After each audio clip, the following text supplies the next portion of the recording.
Taking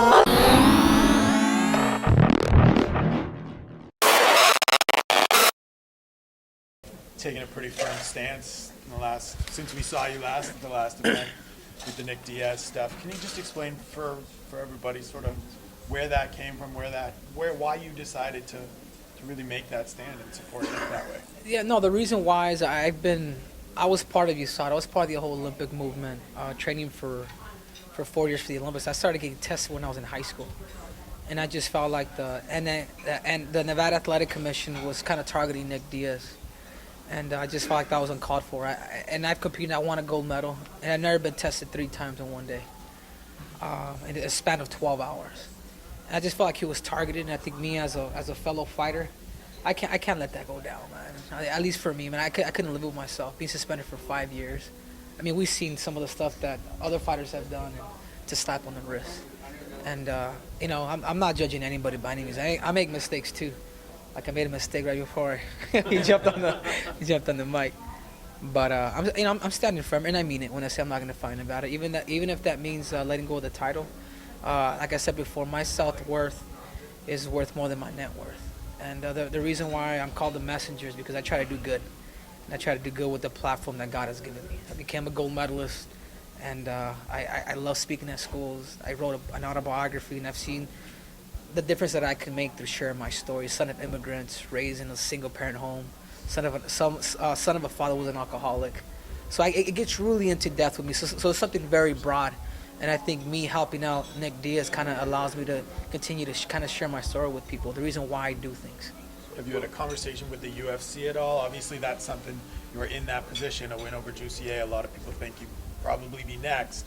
You talk to them at all about that stance? DJ has said he'd like to be part of February card in Las Vegas. I have not spoken to the UFC, but like I said, man, and the UFC they've just done such a great job. I mean, they're treating me so well.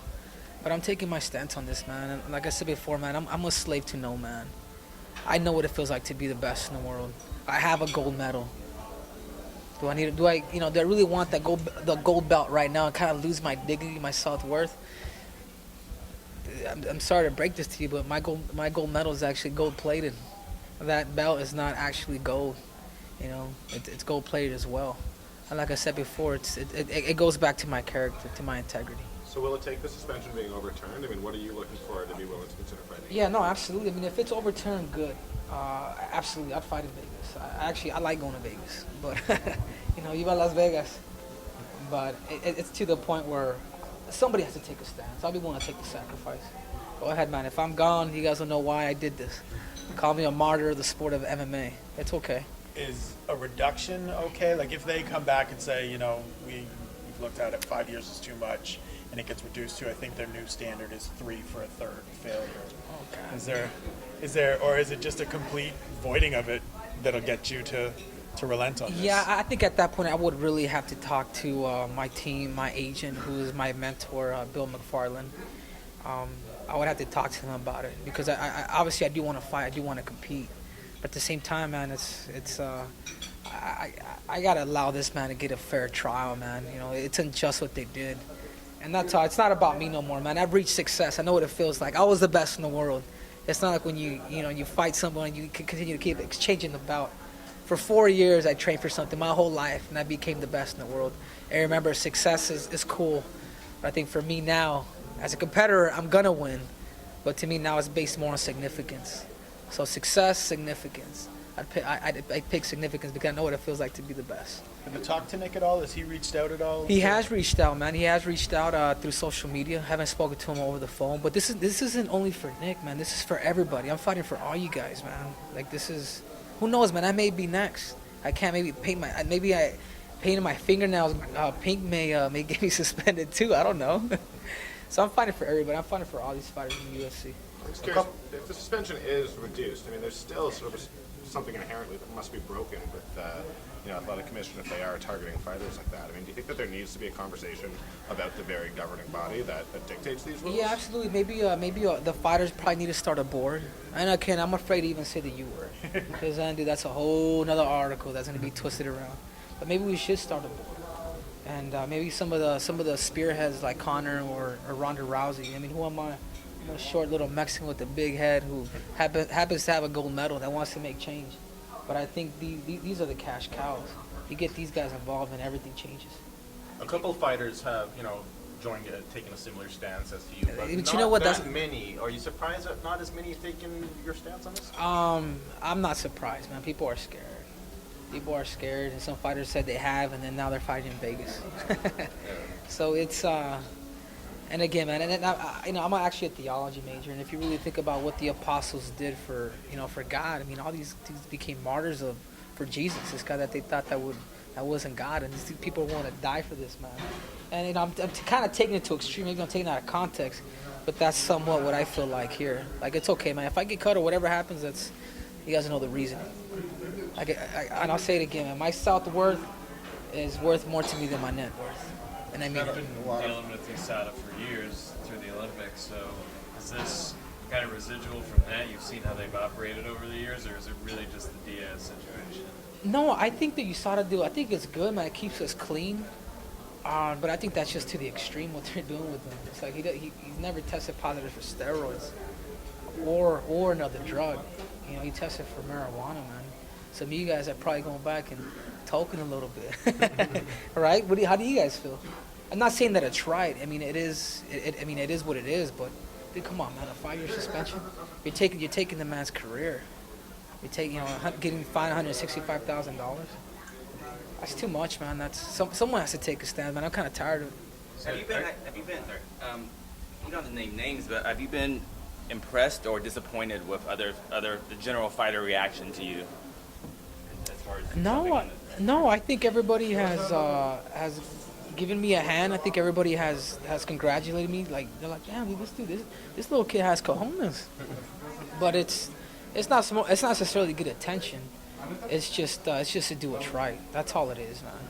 I hate being bullied, and I hate feeling like a bully. So I'm not gonna do it. So I'm in a situation where hopefully these fighters get a chance to see that we are the voice, or our voice needs to be heard.